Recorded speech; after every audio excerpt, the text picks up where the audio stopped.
Good evening students. I hope आप सभी अच्छे होंगे।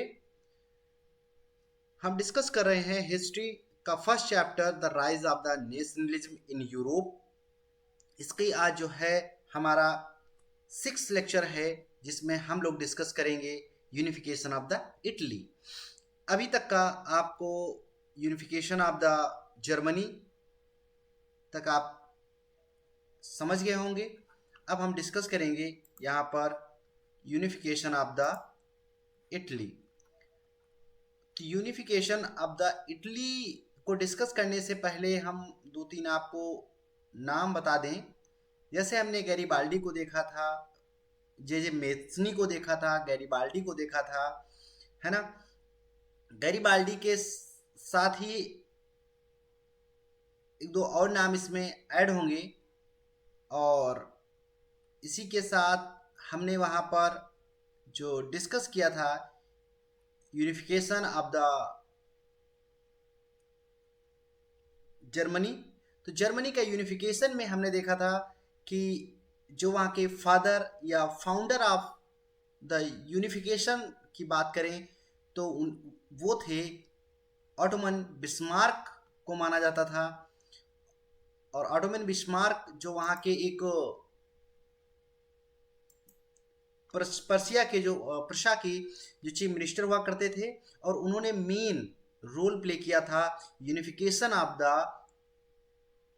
किसके, जर्मनी में, है ना। तब जाके 1871 में जो जर्मनी था वो यूनाइट हो पाया था।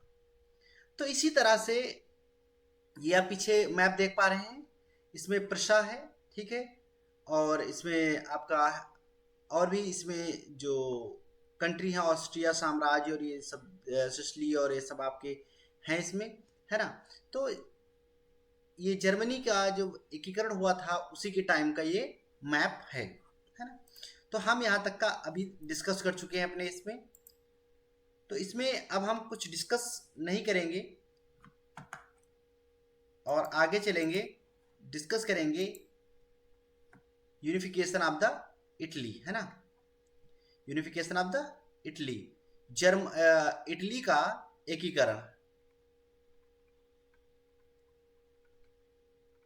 इटली का एकीकरण। तो एकीकरण इटली का, जैसे हमने देखा like Germany, Italy too had a long history of the political disintegration. चाहे जर्मनी की बात कर लें या हम बात कर लें इटली की, तो वहां हमने काफी सारा डिसइंटीग्रेशन, अलग अलग उतार चढ़ाव, बदलाव और बंटवारे देखे। कभी इटली का नॉर्दर्न पार्ट कहीं प्रशा के पास है, कहीं ऑस्ट्रिया के कब्जे में है, कहीं फ्रांस के कब्जे में है, किसी ऑटोमन एम्पायर के कब्जे में है ना। तो इस तरह से जो पूरा देखा गया उसमें काफी सारा जो उतार चढ़ाव या डिसइंटीग्रेशन देखा गया, और साथ में इटालियन वर स्कैटर्ड होते चले गए। जो इटाली के लोग थे वो छितराव होता चला गया। एक पार्ट अगर एक साम्राज्य के कब्जे में है, सार्डिनिया के कब्जे में है, तो एक ऑस्ट्रिया के कब्जे में है, तो कुछ पार्ट पे फ्रांस का, कुछ पे स्पेन का, ऐसे करके इन पे क्या हुआ, पूरे इटली पर कब्जा हो गया, है ना।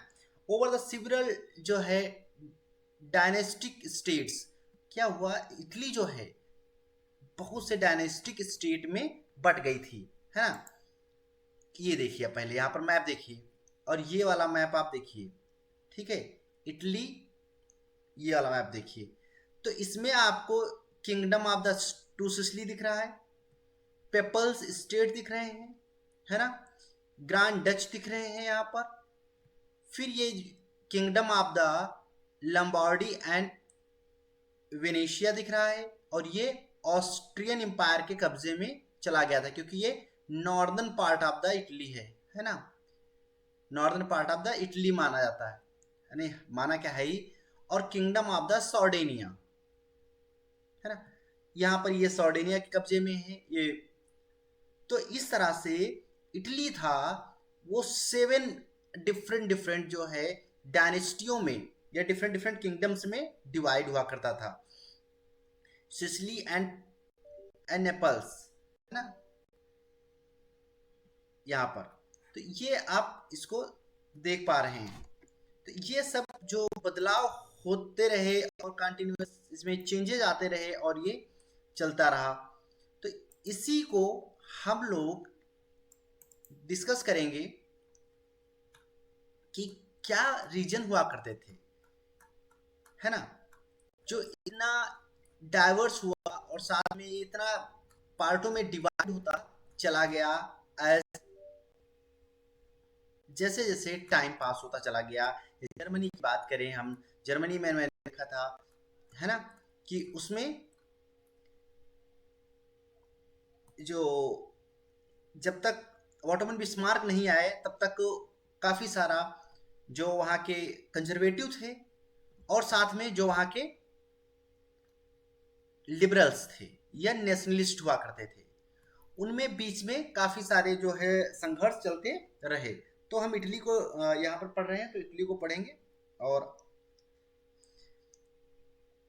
इटली में क्या हुआ, इटली की अगर थोड़ी हिस्ट्री पे हम फोकस करें कि जर्मनी का हमने देखा कि जर्मनी में जैसे राजनीतिक डिसइंटीग्रेशन, पॉलिटिकल डिसइंटीग्रेशन हुआ, विखंडन हुआ, एक लंबा इतिहास रहा उसका। सेम इटली में भी अनेक जो है जो वेरियस डायनेस्टी हुई या किंगडम्स हुए जो कि ऑन द बेसिस ऑफ उनके वंशानुगत के आधार पर देखा गया या हिरार्की देखी गई उनकी, राज्यों तथा बहुराष्ट्रीय जो है हैब्सबर्ग साम्राज्य में बिखरा हुआ। ठीक है, किस साम्राज्य में? बहुराष्ट्रीय मल्टीनेशनल हैब्सबर्ग किंगडम्स में डिवाइड हुआ करता था, उसको माना गया। फिर उसके बाद जब 19th सेंचुरी आई, mid of the 19th century में इटली को डिवाइड कर दिया गया 7 पार्ट्स में, है ना। इटली डिवाइड हो गई यहां पर 7 डिफरेंट पार्ट्स में। क्लियर? तो आप देख पा रहे हैं ये इटली का, है ना, ये लंबार्डी एंड वेनेशिया है जो अंडर द ऑस्ट्रियन के कंट्रोल में है। पिडमॉन्ट है, पेपल्स स्टेट है, रोम हो गया, नेपल्स हो गए, टू सिसिली किंगडम हो गया, ठीक है, और इसका कोर्सिया हो गया जो फ्रांस के कब्जे में है, सार्डिनिया हो गया। ये सब किसके? फ्रांस या सार्डिनिया या स्पेन या इस तरह से अलग अलग उसमें कब्जे में हुआ करते थे, है ना। तो आई थिंक मैप्स के अकॉर्डिंग आप समझ गए होंगे। फिर इसके बाद इसमें हुआ क्या कि सार्डिनिया पिडमॉन्ट में एक इतालवी जो है राजघराने का शासन था, जो कौन सी डायनेस्टी थी? जैसे फ्रांस में बुर्बो वो हुआ करता था, उनका जो वंश हुआ करता था, इसी तरह से सार्डिनिया और पिडमांट में इतालवी हुआ करता था। सेम जब northern part of the Australian Habsburgs के अधीन हुआ करता था, ठीक है, ऑस्ट्रिया हैम्सबर्गो के अधीन क्या हुआ था? Northern part of the Italy, है ना। याद रखिएगा northern part of the Italy हमने डिस्कस किया यहाँ पर। तो नॉर्दर्न पार्ट अगर हम तुरंत अगर आपको नॉर्दर्न या ईस्टर्न बताएंगे तो आप तुरंत ही वहां पर एक लाइन ड्रॉ कर लीजिए, है ना।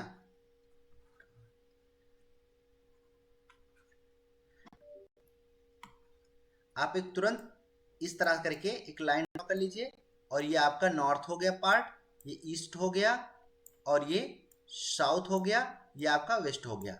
तो अब इसके अकॉर्डिंग, मैप के अकॉर्डिंग हम यहाँ पर ड्रॉ करेंगे तो इसके according north part of the ये वाला पूरा ये नॉर्थ पार्ट आपको पूरा ये मिल जाएगा, ठीक है। ये हो गया, ये आप ग्रीन देख पा रहे हो जो एरिया, ठीक, उसकी बात की जा रही है, यहाँ पर डिस्कस किया जा रहा है।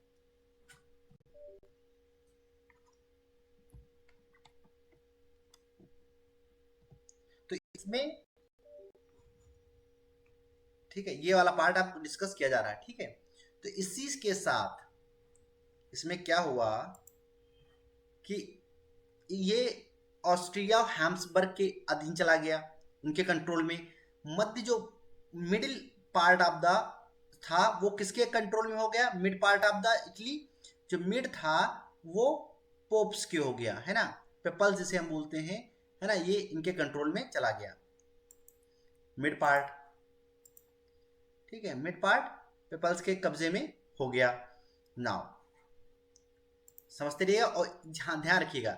फिर इसके बाद दक्षिण क्षेत्र स्पेन के बुर्बोस राज्यों के अधीन थे, दक्षिण का पार्ट। ठीक है, और ये किसके, स्पेन की, है ना, दक्षिण पार्ट हमने ये वाला बताया था ना, रोम, स्पेन, ये वाला जो टू सिसिली वाला एरिया जो है ये किसके, ये सदर्न पार्ट है ना, ये सदर्न पार्ट ऑफ द, ये सिसिली वाला, ये वाला जो पार्ट था ये सब किसके अंडर चला गया, ये स्पेन के अंडर चला गया। ठीक है, इतालवी लैंग्वेज ने भी साझा रूप हासिल नहीं किया और अभी तक विविध जो है क्षेत्रीय और स्थानिक रूप मौजूद थे। देन 1830 के डिकेड्स में जेजेब मेत्सनी ने एक एकीकृत इलातवी गणराज्य के लिए एक सुविचारित कार्यक्रम प्रस्तुत करने की कोशिश की। उन्होंने उनके उद्देश्य के प्रसार के लिए उन्होंने क्या, एक गुप्त संगठन बनाया। जब जर्मनी में करना था तो यंग जर्मनी बनाया था, इसी तरह से यंग इटली नामक, है ना, क्या बनाया, यंग इटली नामक एक क्या गुप्त संस्था बनाई, है ना, गुप्त संस्था बनाई और जो वर्क करती थी एक उदारवादी विचार पर, है, विचार पर। ठीक है, तो इस तरह से इन्होंने गुप्त संगठन बनाया। गुप्त संगठन के साथ यहां पर आओ। ठीक है, Italy divided into 7 states which one are only one. Sardinia, Piedmont ruled by Italian dynasty, and idea of the Italian unification first given by the Giuseppe Mazzini. He secret society through his secret society young Italy, याद रखिएगा, young Italy की first जो है unification का जो idea था जे मेस्नी ने दिया इटली की यूनिफिकेशन का, और सीक्रेट जो सोसाइटी का डेवलपमेंट किया। कौन सी सीक्रेट सोसाइटी, यंग इटली। आपसे एग्जाम पूछ दिया जाएगा, यंग इटली जो सोसाइटी थी, यंग इटली जो गुप्त संस्था थी, उसकी किसने उसको बनाया, तो जेजिप मेत्सनी ने बनाया था, याद रखिएगा। ठीक है, तो यहाँ पर इसका निर्माण किया गया यंग इटली का।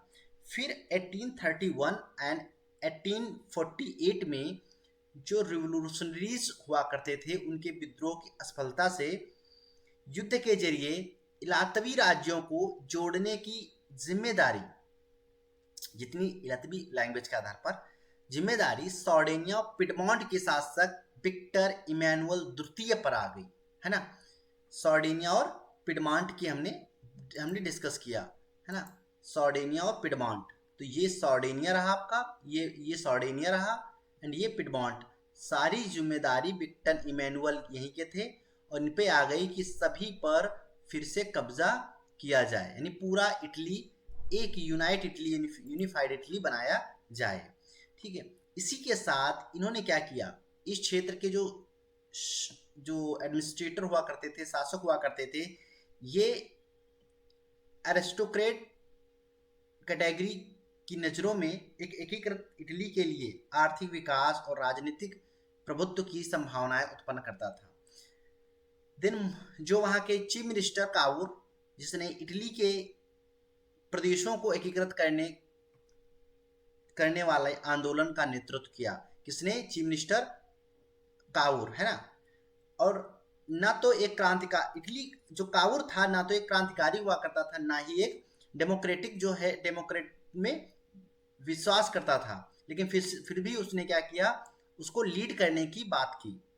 इलातवी अभिजात वर्ग के तमाम अमीर और शिक्षित सदस्यों की तरह वह इलातवी भाषा से कभी बेहतर फ्रेंच बोलता था, लेकिन फिर भी अब देखो यूनिफाइड करना है इटली को, जैसे पोलैंड में पॉलिश भाषा की बात की गई थी, पॉलिश भाषा के आधार पर वहां पर नेशनलिज्म को लाया गया था, राष्ट्रवाद को लाया गया था। सेम यहाँ पर भी इतालवी जो है लैंग्वेज को बेस बना के और सभी पर वहां पर आंदोलन स्टार्ट कर दिया गया। फ्रांस ने क्या से सार्डिनिया और पिडमांट की एक चतुर्कूटनी संधि जो हुई थी, एक संधि हुई थी फ्रांस और सार्डिनिया और पिडमांट के बीच में। ठीक है, फ्रांस, ये फ्रांस रहा आपका, ये सार्डिनिया और पिडमांट रहा, ये दोनों। ठीक है, इनके बीच एक संधि जो हुई थी, और वो संधि कराने का जो श्रेय जाता था, वो श्रेय टोटली जो था वो उस श्रेय काउर को ही जाता था। लेकिन फिर भी आप देखिए कि काउर ने सार्डिनिया पिडमांट में 1859 में ऑस्ट्रिया बलों को हरा पाने में कामयाब हुआ। ठीक है, नियमित सैनिकों के अलावा जेजेप गैरिबाल्डी के नेतृत्व में भारी संख्या में जो सशस्त्र स्वयंसेवकों ने इस युद्ध में हिस्सा लिया। गैरिबाल्डी ने क्या किया कि गैरिबाल्डी सेना नहीं, नियमित सैनिकों के अलावा जो सैनिक हुआ करते थे उनको तो वो साथ में थे, उनके अलावा लोकल लोगों को साथ में लिया गैरिबाल्डी ने, और एक सेना, सशस्त्र सेना बनाई, जिसको स्वयं सेवक नहीं कहते, जैसे अपने यहाँ आरएसएस ये जैसे होते हैं, आरएसएस हो गया या ये अदर जो लोग हो गए, एनसीसी हो गया, तो सेना नहीं है ये स्वयं सेवक के उसमें कैटेगरी में आते हैं। तो इसी तरह गैरिबाल्डी ने क्या किया, वहाँ के किसानों को, वहाँ के मजदूरों को, वहाँ के लोगों को एकत्र किया स्वतंत्रता के लिए, है ना, और सैनिकों के साथ मिलकर लड़ाई लड़ने की बात की। 1860 में दक्षिणी इटली और दो सिसिलियों के राज्य में प्रवेश कर गए और स्पेनिश शासकों को हटाने के लिए स्थानीय किसानों का समर्थन पाने में सफल रहे। ठीक है, क्या किया इन्होंने, मैप पे देखो, का जो गैरिबाल्डी हुआ करते थे, इन्होंने पूरा जो दक्षिणी इटली का जो पार्ट हुआ करता था और टू सिसिली किंगडम, ये पूरे इस पे किसानों के सहयोग से इस पे अटैक किया और इसे जीत लिया। ठीक है, इसमें जीत हासिल की किसने, गैरिबाल्डी ने, टू सिसिली को और दक्षिणी इटली, है ना, याद रखिए, दक्षिणी इटली और टू सिसिली के राज्यों में प्रवेश करके यहाँ पर स्पेनिश लोग थे, कौन थे, यहाँ पर स्पेन के लोग थे, है ना, स्पेनिश हुआ करते थे या स्पेन के लोग हुआ करते थे। तो यहाँ स्पेन का कब्जा था इस पर, तो यहाँ जीत लिया। किसने जीता, गैरिबाल्डी ने, याद रखिएगा। फिर 1861 में इमैनुअल द्वितीय को एकीकृत इटली का राजा घोषित किया गया। अब जो भी ये टू सिसिली पे कब्जा हो गया, ठीक है, और सार्डिनिया पिडमोंट था ही, तो यहाँ पर तो इसको मिला के इमैनुअल द्वितीय, विक्टर इमैनुअल द्वितीय को क्या किया गया, राजा बना दिया गया। ठीक, इटली के अधिकांश निवासी जिनमें निरक्षरता की दर काफी ऊंची थी, तो उसमें उदारवादी राष्ट्रवादी विचारधारा से अनजान थे। अब इटली काफी पार्टों में डिवाइड रहा, स्पेन का कब्जा रहा, ऑस्ट्रिया का कब्जा रहा, फ्रांस का कब्जा रहा, तो इस वजह से यहाँ के लोग निरक्षर हुआ करते थे, इसलिए ये लोग लिखी पढ़ी बातों पर नहीं पढ़ पाते थे। तो इस वजह से ये उदारवादी कि लिबरल क्या है, लिबरलाइजेशन क्या है और नेशनलिज्म क्या है, इससे अनजान हुआ करते थे। तो वहां पर एक आइडिया आया कि दक्षिणी इटली में जिन आम किसानों ने गैरिबाल्डी का समर्थन किया था, उन्होंने इटालिया के बारे में कभी सुना ही नहीं था, और वे मानते थे कि ला टालिया विक्टर इमैनुअल की पत्नी थी। ठीक है, विक्टर इमैनुअल की पत्नी थी। तो इन लोगों ने क्या किया गया, इन लोगों ने एक युक्ति निकाली, और युक्ति निकाल के, है ना, लोगों ने क्या किया कि चाय की दुकान पे बैठना और बैठने के साथ साथ लोगों को क्या करना, कहानी के आधार पर बताना। जहाँ चाय की दुकान या समोसे या नाई की दुकान पे तेज तेज पढ़ना और पढ़ के लोगों को उस चीज के बारे में बताना, जैसे फ्रांस में किया गया था, याद करिए। तो अनपढ़ या जो निरक्षर लोग हुआ करते थे, उनको इस तरह से उदारवादी राष्ट्रवादी के बारे में बताना, क्या उदारवाद है क्या राष्ट्रवाद है, ठीक है। तो Italian language not be acquired one common forms and still that many religion regional and local जो है वेरिएशंस। तो इसलिए से इटालियन जो लैंग्वेज थी, कोई एक कॉमन लैंग्वेज आप नहीं मान सकते थे वहां पर। After the revolution failed after his failed revolutions in 1831 and 1848 he lead was taken by the king of Sardinia। जब 1831 और 1838 का जब हार गए, फिर विक्टर इमैनुअल द्वितीय जो सार्डिनिया के राजा थे, अभी मैंने बताया, उनको दिया गया पूरा कि आप लीड कीजिए, अब इटली को एक फ्री करवाना है। Then chief minister of the Sardinia, chief minister थे सार्डिनिया के, ठीक है। तो Count Cavour lead the unification process by the diplomatic alliance with the France to defeat the Austria and unify the northern territory. क्या किया Emmanuel, जो count Cavour हुआ करते थे, उन्होंने फ्रांस से डिप्लोमेसी की और फ्रांस के साथ मिलके दक्षिणी नॉर्दर्न पार्ट पर हमला बोल के और इसको फ्री करवा लिया, है ना। इस पे हमला बोल के इसको फ्री करवा लिया, ठीक है, अटैक करके। और इधर अटैक हुआ तो स्पेन, जब ऑस्ट्रिया और जो अदर थे, तो यहाँ से जब सेना बुलाई गई वापस इधर, तो यहाँ पर, है ना, तो गैरीबाल्डी ने दक्षिणी पार्ट पर अटैक कर दिया और अटैक करके इस तरह से दोनों पार्ट, नॉर्दर्न पार्ट आजा फ्री करवा लिया ऑस्ट्रिया से और दक्षिणी पार्ट जो स्पेन से फ्री हो गया, है ना। तो इस तरह से जो इटली का यूनिफिकेशन तय हो गया, है ना।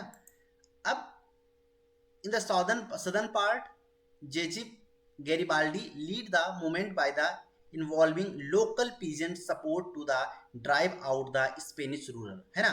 तो पीछे से लोकल लोगों के सपोर्ट के साथ, कम आर्मी के साथ लोकल लोगों को मिला के दक्षिणी इटली और टू सिसिली पर कब्जा कर लिया। किसने? गैरीबाल्डी ने। और काउर ने नॉर्थ इटली पे कब्जा किया था, याद रखिएगा, ठीक है। अगर एग्जाम में आएगा तो आप लिखोगे काउर ने उत्तरी इटली पर कब्जा किया या स्वतंत्र कराया, है ना, स्वतंत्र कराया। किसके साथ मिलके? फ्रांस के साथ मिलके, क्लियर, फ्रांस के साथ मिलके। और गैरीबाल्डी जो हुआ करते थे, क्योंकि ये बार बार जोर दे रहे हैं क्योंकि एग्जाम में पूछा था, गैरीबाल्डी ने कौन सा? दक्षिणी इटली, याद रखिएगा, दक्षिणी इटली प्लस 2 सिसिली, 2 सिसिली को जीत लिया, है ना, जीत लिया किसके हेल्प से? किसानों की और वहां के जो लेबर हुआ करते थे, है ना, वहां के मजदूरों के साथ मिलकर, है ना, साथ मिलकर जीत लिया। अब तो नहीं बोलोगे। फिर इसके बाद then Italy offered the possibility of the economic development, political dominance, है ना। Italy was neither revolutionary nor the democrat. Italy में ना तो कोई क्रांतिकारी थे और ना ही कोई लोकतंत्र के आधार पर काम करते थे, ठीक है। Italian peoples among rate of illiteracy high थी, जिससे वहां पर किसी प्रकार के वो अनअवेयर थे लिबरल और नेशनलिस्ट आइडियोलॉजीज से। हम बता चुके हैं, अब आपको क्लियर हो गया होगा, है ना। नाउ अब मेन आता है role of the 3 peoples in unification of the Italy. Italy के एकीकरण में 3 लोगों का मेन महत्व था। अब इसको बहुत काफी अच्छे से समझिएगा। इन 3 लोगों के बारे में, कौन थे और क्या था इनका, है ना। तो सबसे 3 नाम याद रखिए, जेजिप, और उनकी फोटो देखिए, ये जेजिप मेस्नी है या मेजनी, ठीक है। ये जेजिप गैरिबाल्डी है, और ये काउंट कैमिलो डी काउर। तो आप याद रखिए काउंट काउर सिर्फ, है ना, काउंट काउंट काउर बस। ये 3 पर्सन हुआ करते थे जिन्होंने मेन रोल प्ले किया। Head of the Republican party, Giuseppe Mazzini कौन थे? Head of the Republican party के हेड हुआ करते थे, और ये इटली के प्रोफ जो है profit of the Italian unification के जो है जनक या मेन माने जाते हैं, है ना। तो इसके बाद founder of the secret society के फाउंडर भी थे, 2 सीक्रेट सोसाइटी बनाई थी। यंग इटली, इटली के लिए, इटली को स्वतंत्र कराने के लिए। फिर दूसरा कौन सा था? यंग यूरोप, याद रखिएगा, यंग यूरोप, 2 संस्थाएं बनाई थी, ठीक है, फाउंडर थे। और ये चाहते थे, he wanted unification of the Italy through the education, और ये एजुकेशन के थ्रू कि लोग जाने, खुद स्वयं सामने आए, तब शिक्षा के आधार पर यूनिफिकेशन चाहते थे, ठीक है। ये जेजिब मेस्नी का हो गया। इसी के साथ गैरिबाल्डी का था कि Garibaldi hero of the red shirt, इनकी जो आर्मी हुआ करती थी रेड शर्ट आर्मी के नाम से जानी जाती थी। इनके इसमें जो लोग हुआ करते थे वो रेड कपड़े पहनते थे और पहनते थे, ठीक है। ही वो as a sword of Italian unification, है, इटालियन यूनिफिकेशन के ये सॉर्ट माने जाते हैं, है ना। तो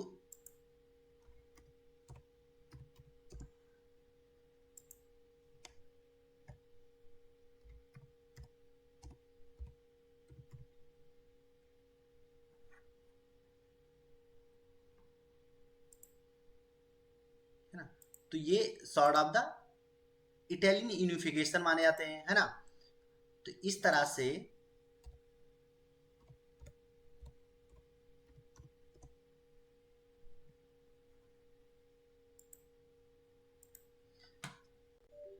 profit of Italian unification, Giuseppe Mazzini, sword of Italian unification, Garibaldi the first invaded Sicily. इन्होंने क्या किया था? सिसिली को इन्वेड किया था, यानी दक्षिणी दक्षिणी इटली और सिसिली को, ठीक है। फिर argue them to join the Piedmont Sardinia under the leadership of Victor Emmanuel, और जो जीता था इलाका वो विक्टर इमैनुअल के अधीन कर दिया, उन्हीं का उस पर राजा घोषित कर दिया। He handed overall conquered land of the Victor Emmanuel, जो भी इन्होंने एक्वायर किया था लैंड जीतने से, है ना, फ्रांस को, स्पेन को हराया, और हरा के जो भी लैंड जीती थी वो सब वापस कर दी, किसको? विक्टर इमैनुअल को, ठीक है। He won the support of Italian peasants, किसके द्वारा? किसानों और लोगों के द्वारा, पीजेंट्स के द्वारा, वहां के कार्य मजदूरों के द्वारा के साथ मिलकर जीता था। और माना जाता है कि गैरिबाल्डी जब दक्षिणी इटली और टू सिसिली को जीतने के बाद ये रोम पर अटैक करने की तरफ बढ़े। रोम पे कब्जा हुआ करता था स्पेन का, और उस पे आर्मी लगी हुआ करती थी। तो वहां पर कब्जा करने के लिए खुद विक्टर इमैनुअल ने रोका था गैरिबाल्डी को आके सामने, है ना। तो उसकी हिस्ट्री काफी लंबी है, कभी चर्चा करेंगे। फिर हम बात करते हैं काउंट काउर की। आप याद रखिए जितना यहां पर पॉइंट है, काउंट काउर चीफ मिनिस्टर थे पिडमॉन्ट के, और ये help king in the forming of alliance with the France. इन्होंने सहायता की थी कि पिडमॉन्ट पिडमॉन्ट और फ्रांस, पिडमॉन्ट, सार्डिनिया और फ्रांस के अलायंस में, कि उसके साथ मिलके उत्तरी इटली पर कब्जा करने की बात कर रहे थे। ही डिफीटेड ऑस्ट्रिया 1859 1859 में, है ना, डिफीट किया फ्रांस के साथ मिलके। और he was Italian statesman and leading figure in the movement of towards Italian unification. और इन्होंने क्या, जब कब उस पर अटैक करके जब नॉर्दर्न इटली जीत लिया, तो इसी के साथ जो मूवमेंट है वो स्टार्ट हो जाता है यूनिफिकेशन के आधार पर। गैरिबाल्डी साउथ पार्ट जीतते हैं, और जो जेजी मेथनी थे उन्होंने सीक्रेट एजेंसीज बनाई जिससे लोगों के पास आवागमन और चीजें आगे बढ़े। तो इस तरह से इन तीनों लोगों का जो महत्व था वो काफी ज्यादा था, है ना। इसी तरह से मिलके इन लोगों ने इटली को आजाद करा लिया, एक एकीकरण इटली का हो गया। और एकीकरण के साथ साथ अब जो इटली आपको देखने को मिलेगा वो इस प्रेजेंट टाइम में देखने को मिलेगा। पूरा ये नॉर्दर्न है, ये सार्डिनिया पिडमॉन्ट हो गया, ये सार्डिनिया हो गया, है ना। ये सब अब रोम इसकी राजधानी है, और ये अब पूरा एक इटली, सिंगल इटली है। पहले आप देख रहे थे इसमें, अगर इससे कंपेयर कीजिए, सिसिली टू सिसिली स्टेट, है ना, पेपल्स, और इसमें आप वो डच का देख रहे हैं, और kingdom of Lombard and Venetia देख रहे हैं, ठीक है, सार्डिनिया पिडमॉन्ट देख रहे हैं। तो ये सब नहीं, अब इटली सिंपल एक नाम, सिंगल नाम से इटली के नाम से जाना जाने लगा। और फिर इसी के साथ स्टार्ट होता है नेक्स्ट पार्ट जो हम डिस्कस करेंगे, यूनिफिकेशन ऑफ द ब्रिटेन, है ना। तो आई होप आपको ये वाला पार्ट समझ में आ गया होगा। अब हम यूनिफिकेशन ऑफ द ब्रिटेन की बात डिस्कस करेंगे, और फिर इसी के साथ फिर हमारा ये वाला एक जो लेक्चर का है, और इसमें क्योंकि इसमें 2 ही स्लाइड है बस, है ना। तो Britain, unification of the Britain की अगर हम डिस्कस करें, तो Britain was not a nation state. ये एक राष्ट्र नहीं, पहले से ही कोई नेशन स्टेट नहीं था। 18वीं सेंचुरी में कोई ये नेशन स्टेट या राष्ट्र राज्य नहीं हुआ करता था। ब्रिटेन, है ना, ब्रिटानिया जिसे हिंदी में लिखा मिलेगा आपको, है ना। It is identity was based on a ethnicity. जो इसकी आइडेंटिटी हुआ करती थी वो 4 उसमें डिवाइड थी। एक तो इंग्लिश, स्कॉट, वेल्स और एरिश। ये 4 नपजातीय लोग हुआ करते थे। 4 एथनिसिटी मतलब एथनिक लोग हुआ करते थे अलग अलग। इंग्लिश इंग्लैंड, स्कॉटिश वेल्स से, एरिश आयरलैंड से, ठीक है। तो 4 उसमें डिवाइड हुआ करता था ब्रिटेन, जिसे ब्रिटानिया के नाम से भी जाना जाता है। बनने के बाद ग्रेट ब्रिटेन के नाम से जाना जाने लगा, यह यूनाइटेड किंगडम हम बोल देते हैं, ठीक। फिर growth of the power made the English nation जो है उसमें growth I, extend its influence over the किसके ऊपर, अदर नेशंस, है ना, ओवर द अदर नेशंस। तो ओवर द अदर नेशंस की हम जो डिस्कस कर रहे हैं, तो इसमें एंड आइलैंड्स, तो इंग्लिश जो है प्लस अदर कंट्री पर, है ना, नेशंस पर, और प्लस आइलैंड्स पर कब्जा किया, क्योंकि इसके लोग ज्यादा थे, है ना। इसी के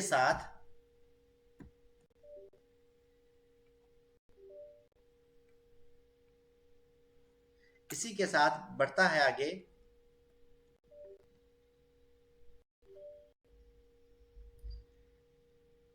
1688 में England establish as a nation state. 1688 में इंग्लैंड एक नेशन स्टेट स्टैब्लिश होता है, और English parliament size power from the monarchy, और मोनार्की के साइज के आधार पर उसकी जो है पावर चलती है, उसकी पार्लियामेंट चलती है, किसकी, इंग्लैंड की, याद रखिएगा 1688 में। इसीलिए इसने क्या किया था, सबसे पहले अदर नेशंस पर और उस पर इंग्लैंड पे कब्जा करना स्टार्ट कर दिया था। फिर 1707 में United kingdom a great Britain formed एक एक्ट बनाया गया, यूनाइटेड यूके के द्वारा एक एक्ट बनाया गया जिसे कहते हैं एक्ट ऑफ यूनियन, है ना, एक्ट ऑफ यूनियन। और इसमें क्या हुआ, इसमें इंग्लैंड और स्कॉटलैंड, है ना, इसमें देखो इंग्लैंड और स्कॉटलैंड एक हो गए, है ना, एक हो गए कब, 1707 में। अब देखना कैसे सब यूनिफाइड होते जा रहे हैं, ठीक। अब पहले आप यहाँ देखिए, ये आप इंग्लैंड हो गया और ये स्कॉटलैंड, इंग्लैंड और स्कॉटलैंड 1707 में एक होके फ्लैग बना, फ्लैग ऑफ ग्रेट ब्रिटेन का, ठीक है। इसके साथ ब्रिटेन मतलब ब्रिटेन के इंग्लैंड के उसमें समझो धीरे धीरे बढ़ गए, ये उसमें आ गए। इसी के साथ ग्रेट ब्रिटेन और आयरलैंड जब एक हुआ तब यूनियन फ्लैग बना, और यूनियन फ्लैग कब बना, 1801 में, ठीक है। इसे कहा जाने लगा ग्रेट ब्रिटेन, है ना, क्या कहा जाने लगा, ग्रेट ब्रिटेन, है ना, ठीक है, या यूके के नाम से जाने लगा। ओके, नाउ वापस आते हैं, फिर इंग्लैंड बन गया, इंग्लिश और स्कॉटलैंड जब एक हुआ तो इंग्लैंड बन गया, इंग्लैंड डोमिनेट करने लगा Scotland and Ireland in all the sphere, है ना, पूरे उस पे। 1808 में through other the act of union, एक तो एक्ट ऑफ यूनियन 1707 में बना था, जिससे क्या हुआ था कि इंग्लिश मतलब इंग्लैंड प्लस स्कॉटलैंड एक हुए थे, है ना। अब जो बना इसमें Ireland too was made a part of kingdom of Great Britain. अब इसमें ये वाला जो पोर्शन हमने डिस्कस किया था आपसे, है ना, ये देखिए आप, ये सेकेंड, ये फर्स्ट यूनिफिकेशन है, ये आप फर्स्ट, और ये आपका सेकेंड। तो सेकेंड जब 1801 में हुआ एक्ट ऑफ यूनियन के तहत, इसमें ब्रिटेन और आयरलैंड एक हो गए, मिल गया, और मिलने के बाद यूनियन फ्लैग बना दिस टाइप। ये फ्लैग के आधार पर आप याद रख सकते हो, है ना, और आप इसको ऐसे बना भी सकते हो इसी तरह से डायग्राम। तो ये ज़्यादा कोई टफ नहीं है, आप इसमें जो लिखा है वो याद रख सकते हो, ठीक है। तो ग्रेट ब्रिटेन, इससे मार्क्स अच्छे गेन होंगे।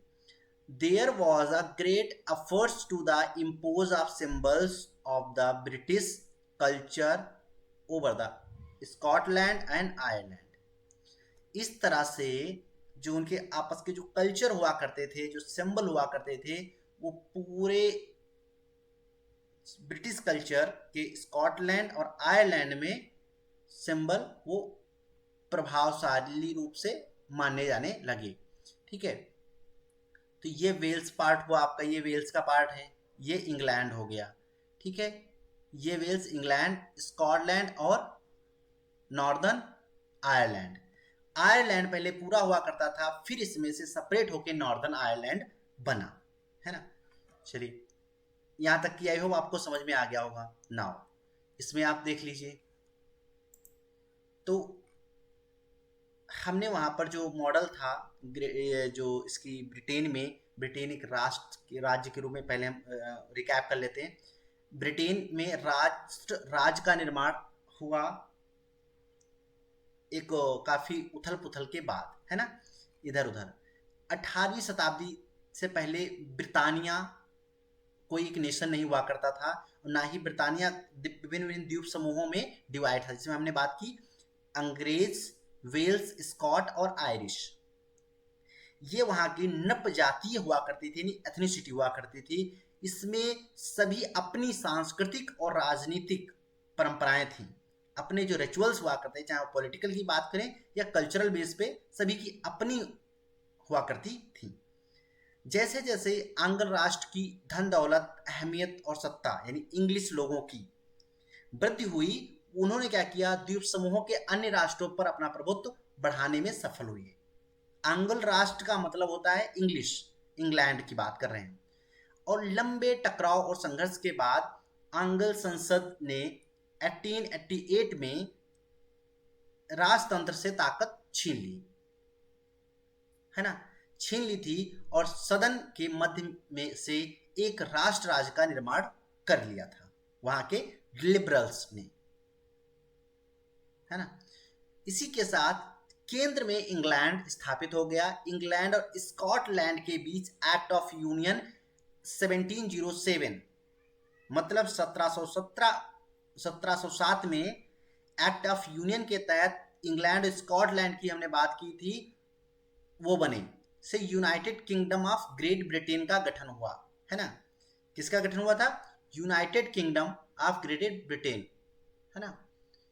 तो यहां पर आप देख पा रहे हैं ये फर्स्ट, ये स्कॉटलैंड, ये इंग्लिश इसे एंगल बोलते हैं हम, और ये स्कॉटलैंड, इससे निर्माण हुआ इसका, है ना। ये क्या है? इसे कहते हैं हम United kingdom of Great Britain. फिर इसके बाद इंग्लैंड व्यवहार में स्कॉटलैंड पर प्रभुत्व जमा पाया।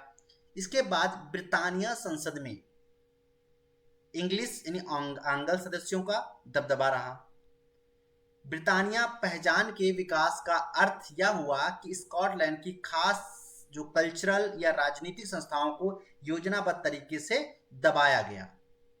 स्कॉटलैंड हाईलैंड्स के निज कैथोलिक कुलों ने जब भी अपनी आज़ादी को व्यक्त करने का प्रयास किया तो स्कॉटलैंड के लोगों को, कैथोलिक लोगों को उसी तरह से दबा दिया गया। स्कॉटिश हाईलैंड्स के लोगों को अपनी गेलिक भाषा बोलने या राष्ट्रीय पोशाक पहनने में मनाही थी। सेम वही हो रहा था। इनकी भाषा कौन सी थी? गेलिक। इतालवी पॉलिश पोलैंड की, याद रखिएगा, पूछ सकता है एग्जाम में। गेलिक भाषा स्कॉटलैंड की, उस पर मना कर दिया गया इंग्लैंड के द्वारा, आंग्ल के द्वारा। बहुत सारे लोगों को अपना वतन छोड़कर मजबूरन चले गए जो माने नहीं, है ना। फिर इसके बाद आयरलैंड का भी कुछ ऐसा ही हश्र हुआ जो हमने आपको डिस्कस किया।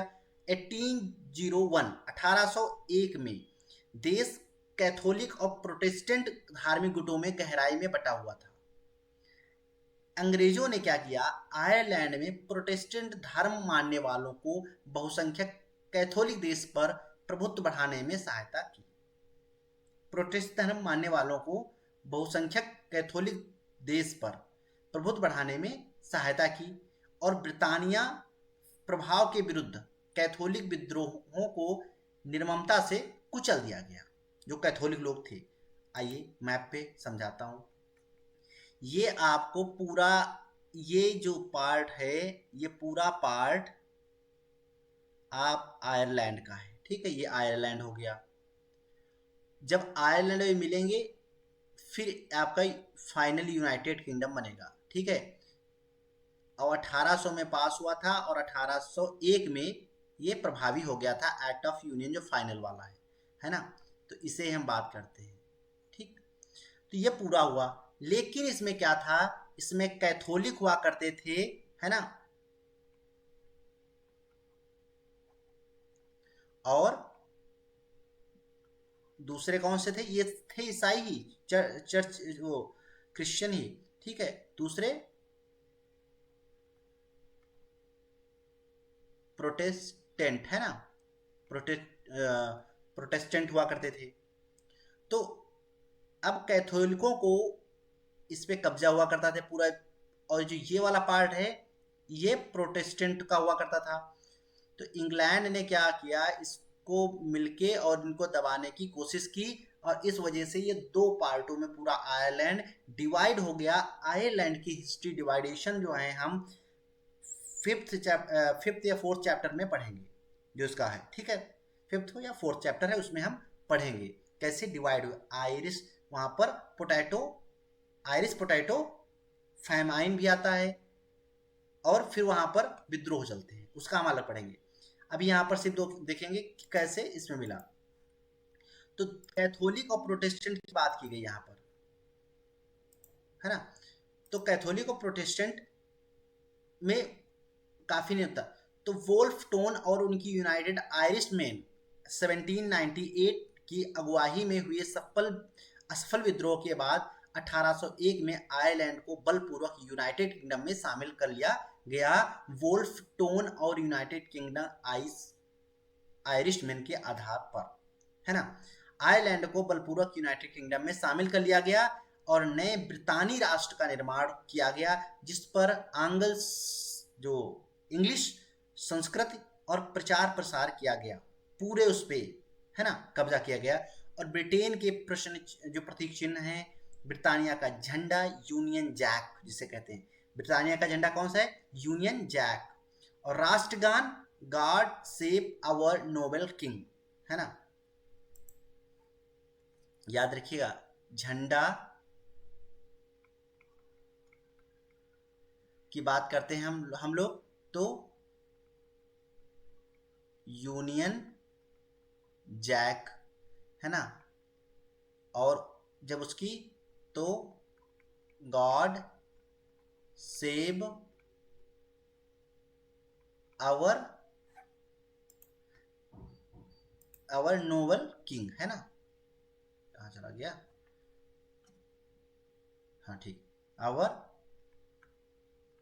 नोबल किंग, ये यहाँ का जो राष्ट्रीय गीत था, ठीक। तो झंडा, यूनानियन जैक और God save our noble king, ये पूरे इंग्लैंड, ये पूरा आपको दिख रहा है चारों पार्ट, यूनाइटेड किंगडम, इस सब पे जो है ये आप इस वजह देखिए, ये एक सिंबल यूए, है ना। तो जितना आपको ब्लू कलर का दिख रहा है पूरे पे लागू कर दिया गया, ठीक। और पुराने राष्ट्र